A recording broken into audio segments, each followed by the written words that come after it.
All right, well, one of the major fundamentals and one of the biggest steps, most important parts of a fitness consultation is going to be the questionnaire itself. All right, now there's a reason why we have this. And if you break the 1 hour consultation into different parts, I like to think of this as about the first 15 to 20 minutes. This is section number 1. After that, you're going to go onto the floor and do that 20-minute workout, the floor workout that we want. And that should leave you 15 to 20 minutes at the end of the hour to go ahead and do the price presentation, handle any objections, overcome anything, fit their budget, do the paperwork that's necessary before your next consultation comes in. So the whole process should take about an hour. Now, the reason for a questionnaire like this, the way I like to use it, is once I get the person, break the ice, have about a minute with them as they get here for the appointment, I just flat out tell them, go, hey, you're here for a job interview. And that job interview is whether you're going to be the deciding factor. You're going to decide whether to hire me as your fitness professional or fire me, so to speak. And that kind of gets them to the mode of, instead of buying something, you're a salesman. You're actually kind of having fun with it and telling them that they do hire us as a trainer. So now what that does is it sets them up for the next hour. They're in their mind wondering, do I want to hire this person? Do I value what he's giving me enough to give them money for this? And so that's important. If you don't give them an expectation in the beginning of, hey, at the end of the hour, I'm going to ask you to make a decision to hire or fire me, which is basically a decision to buy or not buy from us. At the end, if you throw that to them and they didn't know it was coming, so like, well, where'd that come from? You might catch them off guard. That whole hour, they really weren't even thinking about it. They just thought, hey, this is a cool guy I'm hanging out with for the hour, showing me some tips. So prepare them by just making that simple statement. And that statement, remember, is in the PT sales manual of how to get that consultation started. Once I do that, then I explain to them that we have this questionnaire. It's going to tell me your goals, what's important for you, anything that's getting in the way, any excuses you've had in the past that have kept you from reaching your goals, your eating history, your food, food habits, your medical history, any aches and pains. And I just say, make sure you fill this out from top to bottom. Make sure you sign right here. The workout waivers, so I can work you out today, and I'll be back in a few minutes while you fill that out. So one thing that's uncomfortable that I see is sometimes the PT manager will just sit right there and then they'll sit here and have the person fill it out, and they're just sitting here kind of quiet or hanging back. It's kind of awkward that way. So I like to leave the person alone and walk out. Maybe use it's going to take about 3 minutes to do it. Maybe that gives you enough time to go and make your protein shake you need, shake it, drink it, guzzle it. That's done. Maybe it's 3 minutes to wolf down a protein bar, whatever you got to do. Maybe it's 3 minutes to go use the restroom, okay? Or you've got that 3 or 4 minutes while they're filling that out to send out some text messages to other appointments you're trying to confirm. So it just gives you just a little bit, but also gives them some breathing room. Another reason we don't want you to walk them through this as you're asking questions to get their answers is that as a salesperson, sometimes we lead them into an answer. We lead them into an answer we want them to have, that we think they should have. Also, I enjoy, after coming back after a few minutes, I like to actually see their writing on here. So sometimes they're kind of funny. They write out a full answer. They might put on here, for example, like, have you ever quit an exercise program? They might say too many times, real big writing. And so you kind of get an idea of what's important to them. They might have something on here of what's an event coming up, and they really get detailed on it. Maybe real personal detail or real detail about what's motivating them. And so that means that it was really important to them. So I like to have them fill this out completely on their own. Once I've done that and I kind of sneak a peek through the door and I kind of see them down in this area that they're filling it out, then I know they're about ready to wrap it up. Then I come in here and I just, might have a minute where they're finishing up while I'm sitting down and getting ready to talk to them. So with that complete, what we want to do is just use this to, have them tell you a story about what they're trying to achieve. The number one thing that we're trying to find out in the first few minutes is why. Why are they here? Why did they join the club? And then the other thing would be what? What do they want to change? What do they want to improve upon?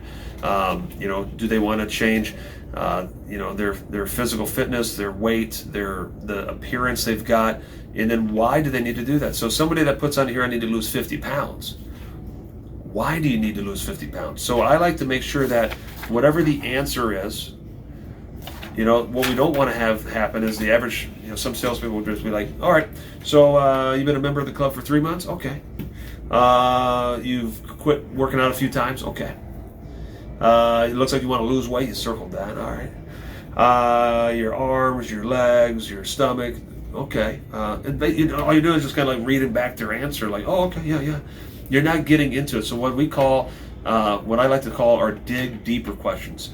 So with everything on here, just ask them a dig deeper question. When you ask questions of anybody, when anybody's asking you, so think about maybe a time that you were out on a date, or you're meeting somebody, a friend of a friend for the first time. They're like, hey, this is my buddy, and they're like asking you questions like, hey, where are you from? What do you do?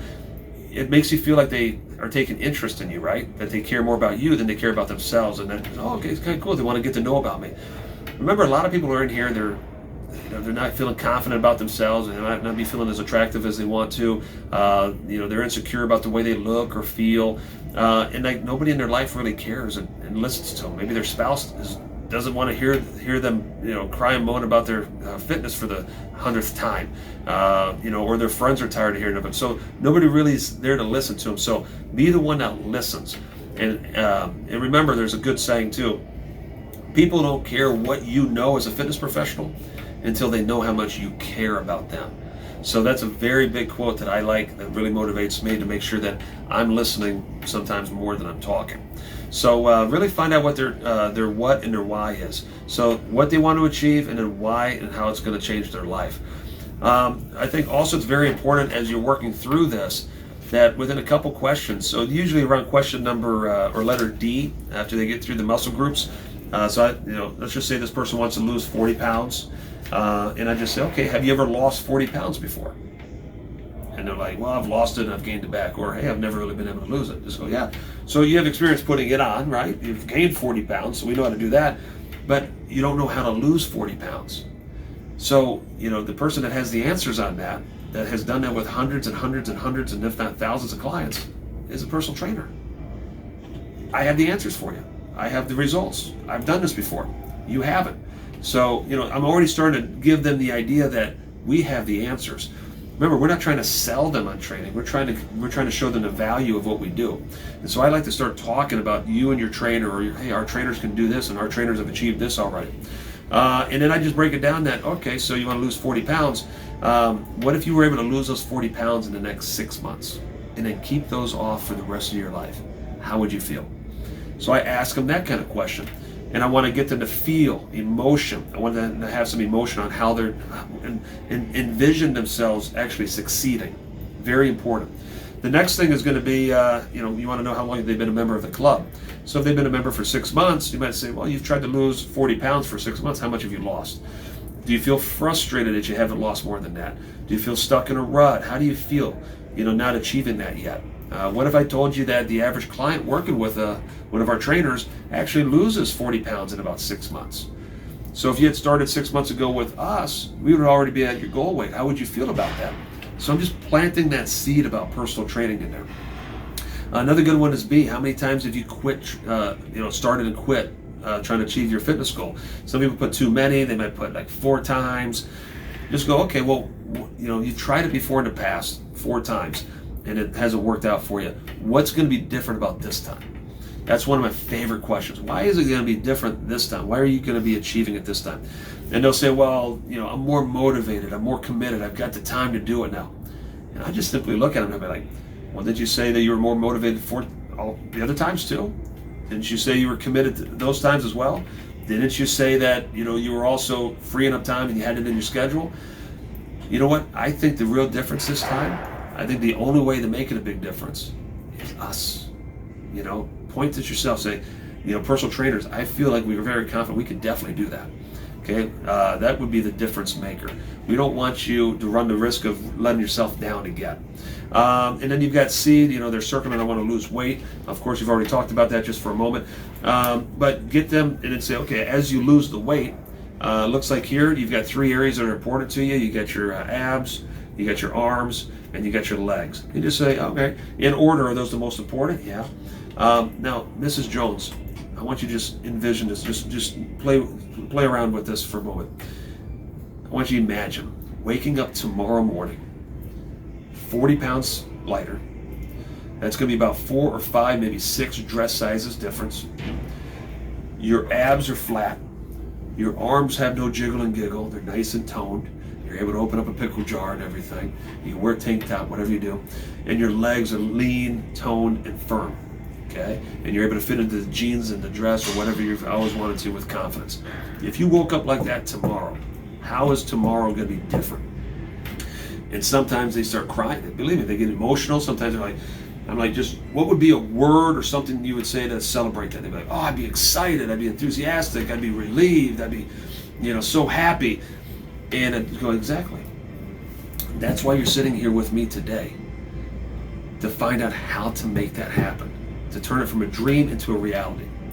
So what I'm trying to do, everybody, is I like to use motivation. I like to use emotion. I like to get them vision, having a vision of where they can be. And I tie it into, we can do that for you. A personal trainer can make that difference. We're never going to let you down. We're always going to be here. We are here whether it's raining or shining or not. Okay? If you're relying on anybody outside the club to clap and motivate you and get you to the club and make sure, hey honey, it's 5 o'clock, you're not at the club, it's not going to happen. They're going to let you down. If you're relying on a workout partner in here, at some point they're not going to want to come to the club. And then what does that do? They're not going, I'm not going. We will never let you down. You're going to have them.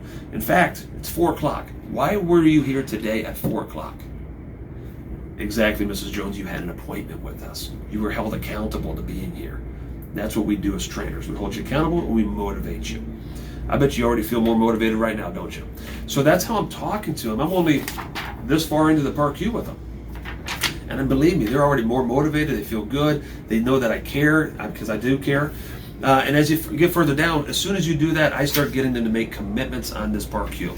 I want them to make a commitment to themselves. So once I get through that first vision of, hey, imagine yourself changing this way, waking up tomorrow, how's it going to be different? And I say, okay, great. I want you to make your commitment right now. Right here, I want you to put your initials right now, saying that this is going to happen. Finally, no more excuses. We're going to make this happen together, and you're committed to making that happen. The initials, so they initial it. That's the first of the initials. All right, now you go down here, you got a certified trainer question. Have you ever worked with a trainer? Yes, they have. Yes, they know they haven't. Why? And I just say, hey, how was that experience? What could have been better about it? I just try to fill out, how did you decide on that? How did that work out for you? And just spend a minute on that. Then here, this is super important. So you get the F. These are all the reasons why they think that could get and become an excuse. So they might circle motivation, busy schedule, becoming bored. And let's just say those are the 3 they circle. Guys, that's our excuses. If you don't handle these, if you don't solve them now, when you're done with everything else and you're asking for them to spend money on us, they're going to go ahead and have these in the back of their head, and they're going to be like, I need to think about it. And these are the things they need to think about, but they don't come out and tell you. So right here, you need to handle these one by one and solve each one. Motivation is easy.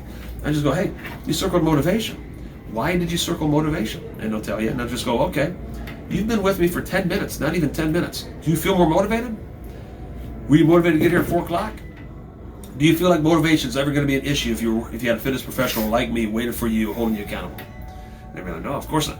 So with me, if you were working with me, motivation would no longer be an issue, correct? Oh no, okay, problem solved. That's how I do it. That's a solved problem. And I get them to commit to it. I get them to agree. Busy schedule. Why do you feel like your schedule might get in your way of success this time? Well, this and this and that. Okay. Once again, I solved the problem. I said, okay, well, as far as your busy schedule, what days and what windows of time do you know that you can guarantee yourself for always that you're going to dedicate to be here? And they'll say every Monday and every Thursday between 3 and 5, I know I can get here. Great. So at least 2 days a week, no matter what your schedule's doing, you're going to prioritize and be here those 2 days somewhere during that time.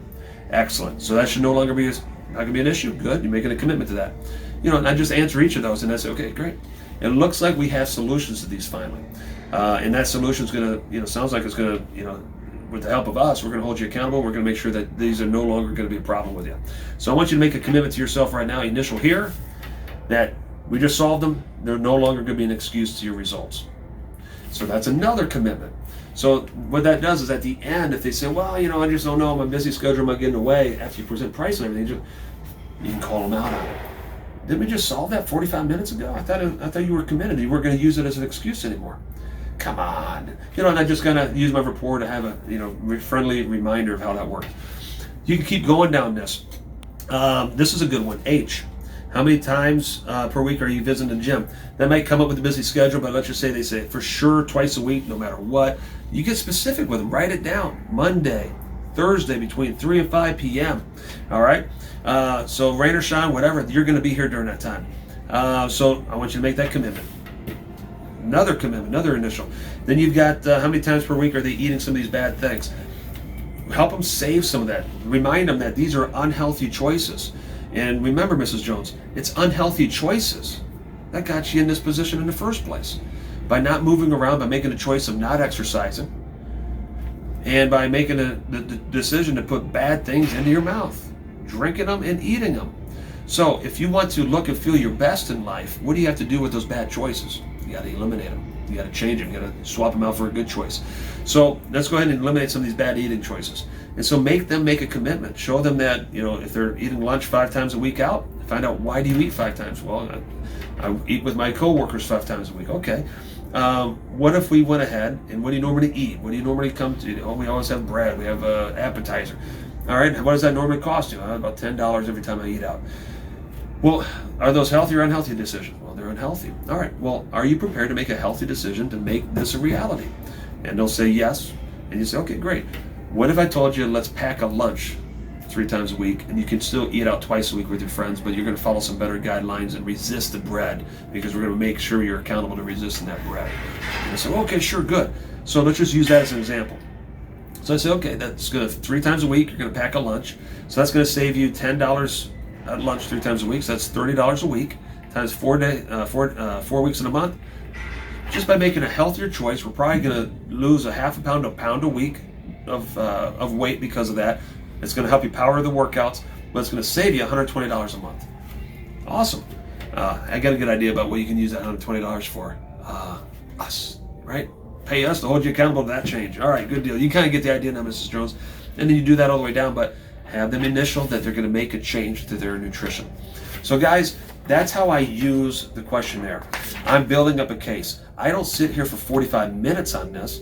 I keep it rolling. I find out also what their X factor is. Usually the X factor is their why. What's their main thing? So sometimes that's listed under G, as far as maybe you see that they have a cruise coming up in 6 months, or a wedding in 6 months, or graduation they want to attend, or a summer trip, or maybe it's a promotion, maybe they're moving, whatever it is. Maybe they got divorced and they want to go ahead and get a revenge bod. Whatever that emotion, we got to find out their emotional reason for being here. Their emotional reason for wanting to achieve this. Is there something in the future they are really shooting to look and feel their best for? And then along the way, once you find that out, you start interjecting that and putting that into your answers. Like, hey, especially on the workout floor, you're getting married in 6 months. Do you see how this intensity is going to get you where you need to be? Yes. All right, further along in the workout, do you see how us holding you accountable to coming in here 3 days a week and having workouts like this is going to get you ready for the best wedding of your life and forever, right? All right. So I keep bringing up that X factor, because that's their goal, that's their reason they're here. So once again, those are all the main reasons and the ways that I use the questionnaire, and then I save it. It's ammunition for later if I need it during the closing process. So if I'm closing a deal, handling objections, and they bring up an objection that they made a commitment to that was already agreed to be changed, I just say, you're not already backing out. We're not going to turn number 4 times into 5 times already, are we? Come on. I'm here to help you. It's no longer an excuse. Okay? So use that as ammunition, and that's how you do it. But you're getting to know the person. Also, this is good information for when they sign up. That personal trainer will be able to see this, and it tells a story. But yeah, that's how we use it.